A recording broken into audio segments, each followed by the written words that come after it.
Welcome to Expand Your Empire, the podcast where women stop deferring wealth and start building financial power.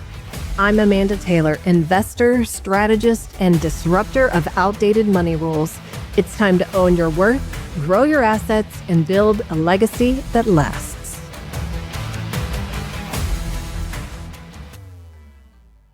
So I want to ask you something before we get into this today.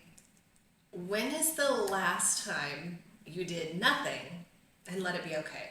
Not rest you scheduled, not a Sunday you blocked off on your calendar so you could recover enough to work again Monday.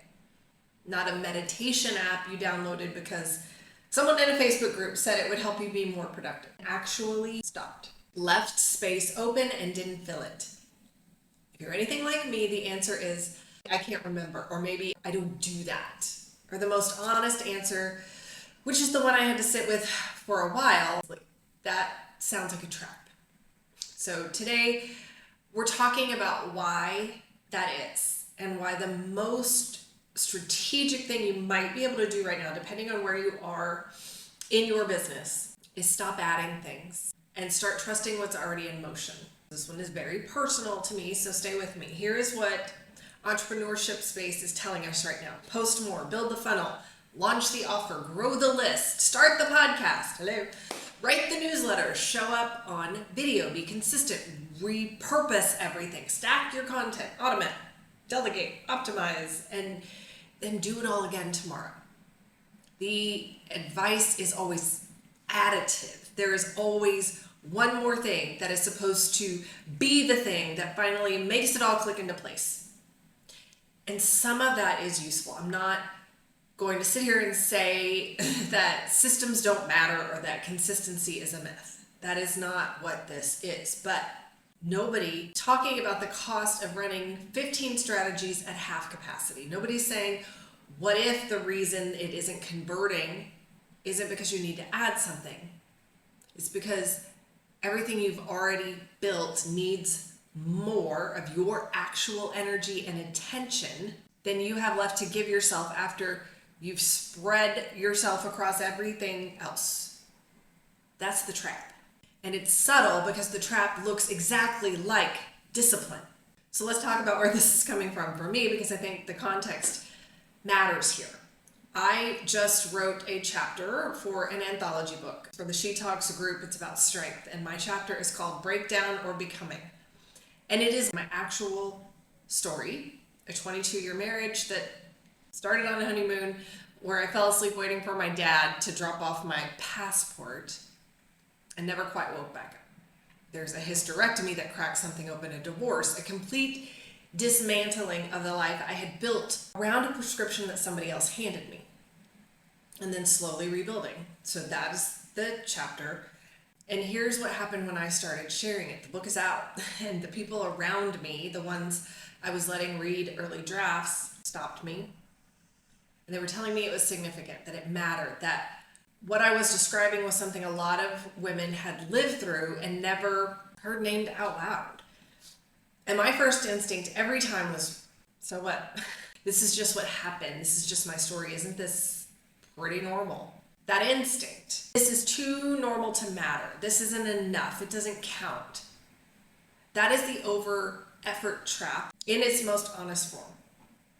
And I want to sit with that for a second before we move on, because I think a lot of you are running your businesses that same way that I was looking at this chapter. You've built real things. You have real experience. You have a real story and real results and real infrastructure. And you are standing in front of all of it going, is this enough? Should I add something? Is this the part where I should be doing more? And the answer is sometimes, not always, but no.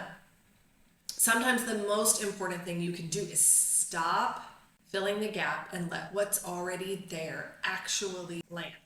And here's what I've noticed about the way I operate when I'm in fear about whether something is working. I add things. Let's say the podcast isn't growing fast enough, so I add a newsletter or Substack. If that's not converting, I add a lead magnet. And if the lead magnet isn't pulling, I add a webinar. And if the webinar doesn't fill, I rethink the whole offer, rebuild the funnel, rewrite the copy, and reposition the brand. And I'm always moving. I'm always doing something. I can always point to the next thing that is about to change everything, that domino that's going to get the others to fall. What I cannot do when I'm in that mode is sit still long enough to let what I've already built actually work. Because here's the thing about effort that nobody's telling us. Effort has a quality to it. There is effort that comes from clarity, from knowing the right next move and making it. And there is effort that comes from fear, from needing to feel like you're doing something so you don't have to sit with the uncertainty of not knowing it's working.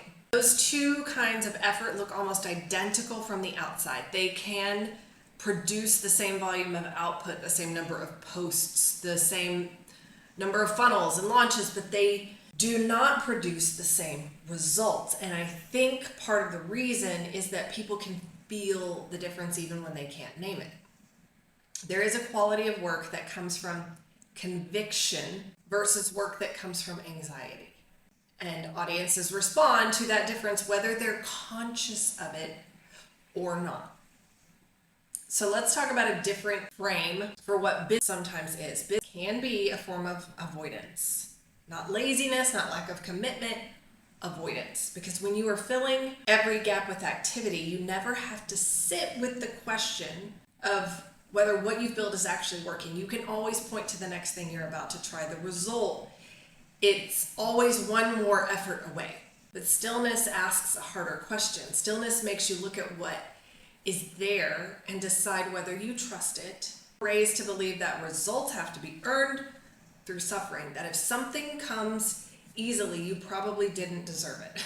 That rest is the thing you get after you've done enough, and enough is a line that keeps moving no matter how much you produce. I want to talk about that conditioning in another episode because it deserves its own full conversation, but my generation piece of this is real and it's specific and we need to name it properly. But for right now, I just want to market that compulsion to keep adding effort is not always strategy. Sometimes it is fear wearing the clothes of productivity. And the sooner you can tell the difference, the better your decisions get. And there's another piece of this that I want to be honest about because I think it's where a lot of people get tripped up.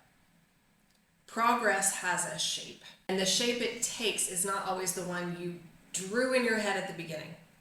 I had a very specific picture of what my business was supposed to look like by now. Very specific metrics, timeline, a very specific definition of what working meant. And I have had to learn slowly and sometimes very uncomfortably that things working and things looking the way I thought they would are two completely different things. That gap between what you expected and what you can see is a very dangerous place because in that gap, fear is the loudest.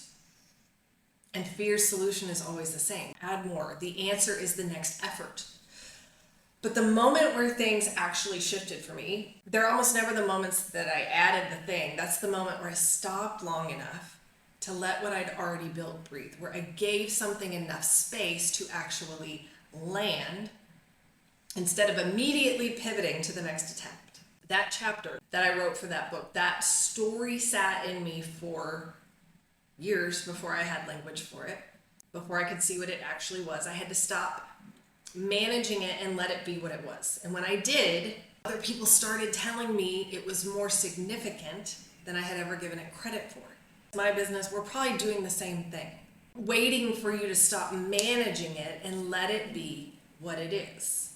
So let me give you something practical to do with this because I don't want to leave you with a concept and no traction. I want you to do a brief effort audit, not a full business overhaul, just a simple question answered honestly. Look at everything you are currently doing in your business, every platform, every offer, every piece of content, every system, every initiative that is technically still active. And now ask yourself two questions about each one. First, is this getting enough of me to actually work? Not whether you're showing up for it. I know you're showing up.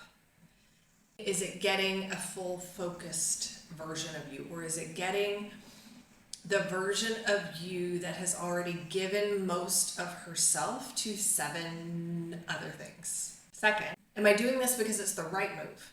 Or am I doing this because stopping feels like quitting? Those are 2 different things. And the answer to that second question tells you a lot about whether the effort is strategic or anxious. You don't have to eliminate anything today. I'm not telling you to burn it down. I am just asking you to look honestly at where your effort is going and whether it's going there because it should or because filling the gap feels safer than leaving it open.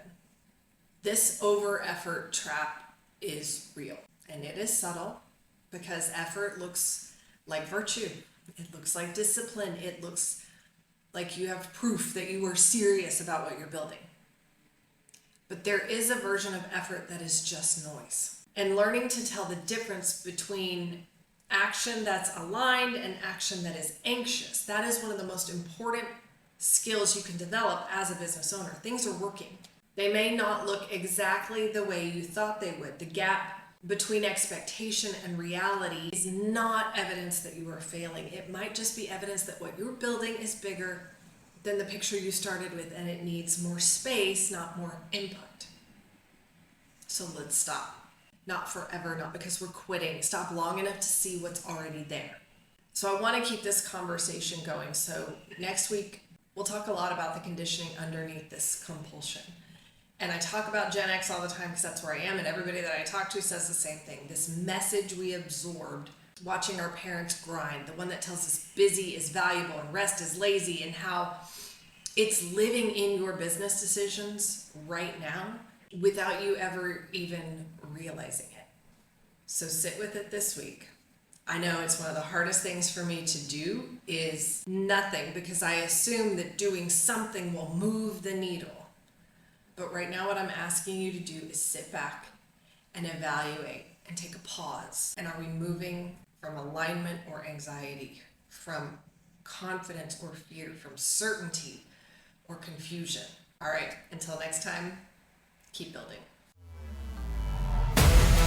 If this lit something up, share it, review it, and get in the room. Join the Expand Your Empire community and start turning wisdom into wealth. You're not too late, and you're not doing this alone.